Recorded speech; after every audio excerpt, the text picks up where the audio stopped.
It was spring semester of my senior year at the University of Wisconsin-Eau Claire. I was enrolled in a course called New Media. New media was the internet. The first internet ad had just launched. Businesses hadn't even begun to contemplate the idea of internet as a means to interact and engage with customers. And Facebook, well, it was only available if you had an @edu email address. I was wildly unaware at the time that this idea of new media would profoundly transform marketing, which was the field I was studying, but also businesses in general, and quite frankly, human interaction as well.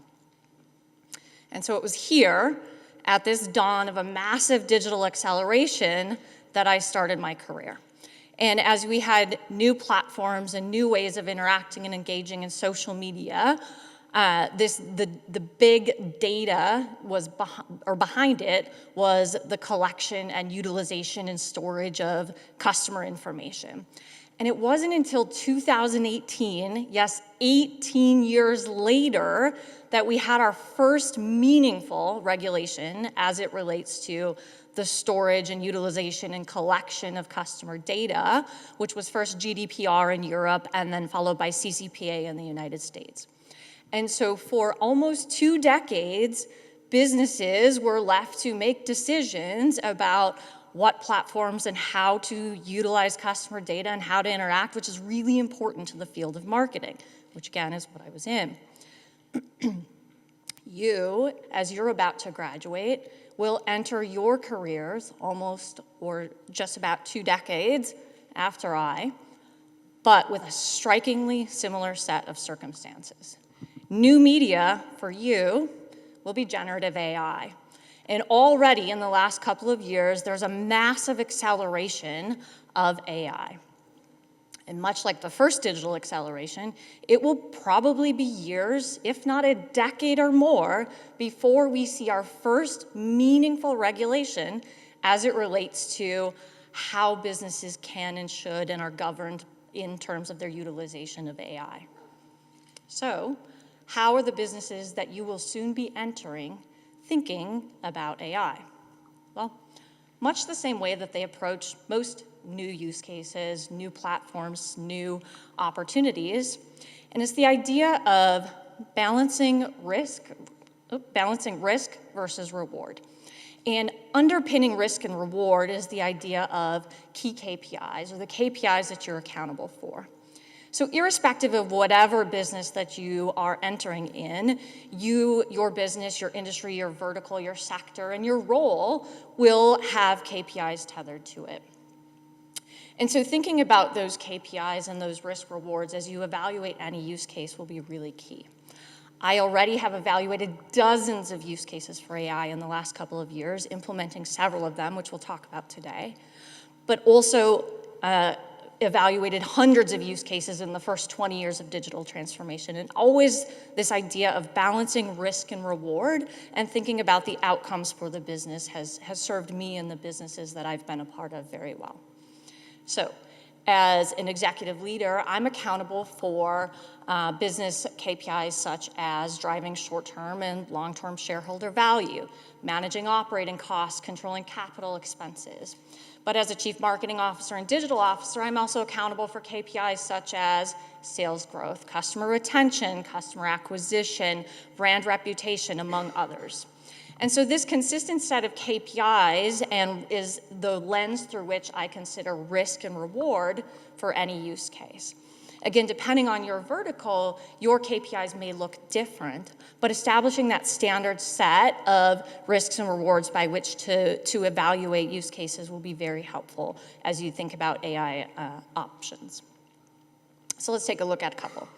One of the first things that Gen AI was really good at was copywriting. Who in here has used AI to write copy? Probably everyone, I would venture. If you haven't, give it a shot. It's pretty good. It does great at emails, drafting notes, meeting minutes, paragraphs, short bylines, anything you need. Gets you 80% of the way there. You add a little bit of human touch and you're in pretty good shape. So as I was looking at how we might be able to utilize copywriting from AI in the business, I was running a couple $100 million e-commerce site. And myself, along with probably many other e-commerce leaders, were thinking, is there something here that I could do to leverage copywriting from AI to speed up my processes? And so first, had to think about the risk and reward. From a reward perspective, it could certainly speed up my time to market. Copywriting behind e-commerce sites, if you've ever shopped online, which I assume everyone in the room has, think about the product display pages. The product display page is full of a ton of words, and it tells you everything you need to know or not know about the product, but it's everything from the description to the specifications to the size, et cetera. And it serves two purposes. One, to convert you, the human browser, into a purchaser, but two, for the search engine to understand your product and actually serve up that product and make it visible to you, the browser, and hopefully purchaser. So there's a lot of copywriting. So if you're running a site that has 4,000 products, in the traditional model, that can be 16,000 full-time employee hours to generate, create, write, load, do all of the work as it relates to getting those product display pages up. And if you're constantly innovating product, you're really chasing this cycle, if you will. And so we took a look at, hey, could I speed up the process? And from a risk perspective, then we had to consider, well, what are the potential risks? So thinking about the two utilities of a product display page, the first is, would humans notice the difference if I leveraged Gen AI to write copy? And the answer was, after a couple pilots, not really. Maybe they noticed, but they didn't care. We didn't see any impact to conversion. So check, that was a good risk check.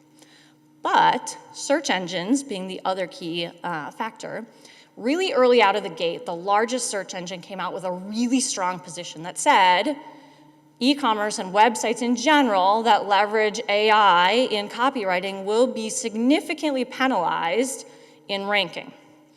So again, if I'm running a couple $100 million site where 60% of my revenue is coming from organic search rankings, it's a huge risk to impact those. And so this became an unviable use case for us.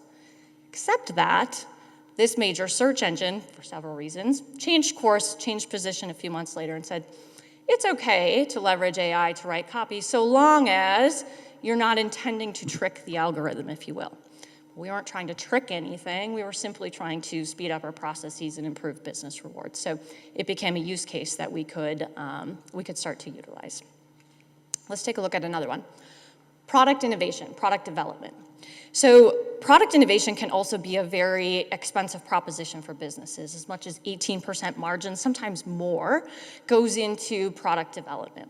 It also can take a really long time if you think about concepting and design and all the specifications and user research, all of the above. 12 to 18 months to get to market. If you're working in an industry, which most of them are, your consumer interest moves at the speed of light. And so you're constantly chasing, how do I keep up with trend? How do I innovate? And how do I bring products to market faster? So there were a couple platforms on the market early that were in the space of visual Gen AI and touted that, hey, you could consider these for product innovation.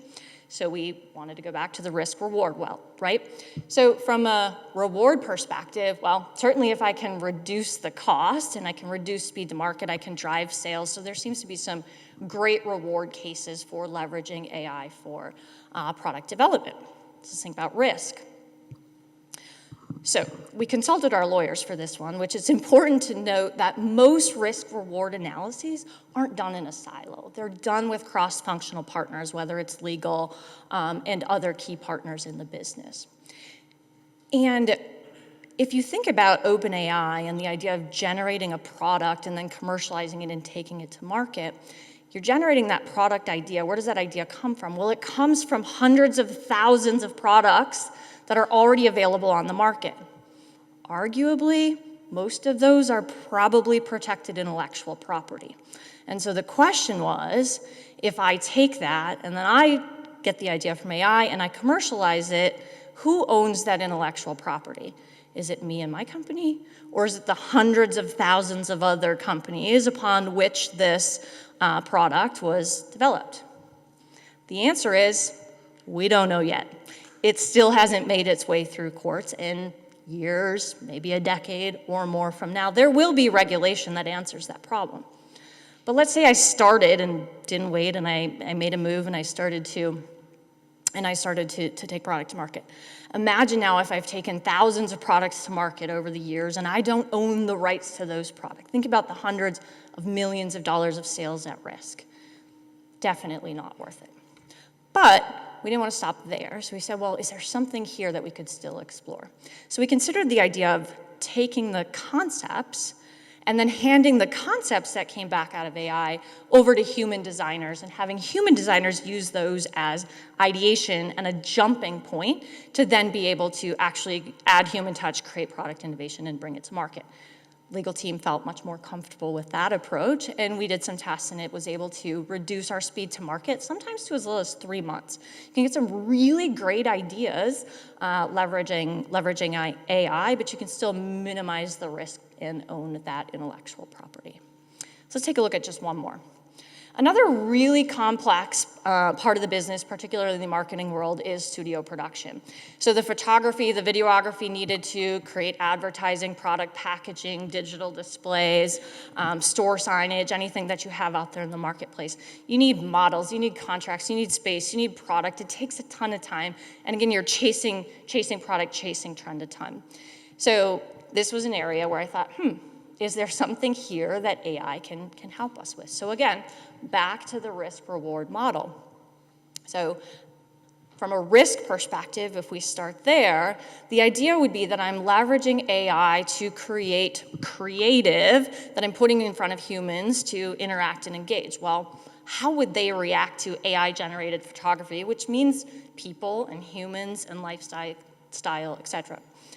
Luckily, a couple brands started to play in the space, and we were able to watch and see what was the reaction. It was kind of mixed, and sometimes it was kind of polarizing how consumers were responding and engaging with AI content. So if you're a brand that has high reputation, high credibility, high brand awareness, it's a pretty big risk to make a striking deviation from how you go to market from a visual perspective. So we decided that probably wasn't worth it. But is there something there from the product development use case that we might utilize? Could I use AI to concept, but then actually use that as my composition to go do the photo shoot, take the videos, et cetera?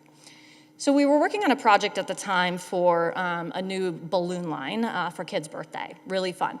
And the idea was we wanted to sell good, better, best bouquets in increasing sizes and of course drive the customer to purchase the best size, much like in floral, if you've ever shopped floral arrangements.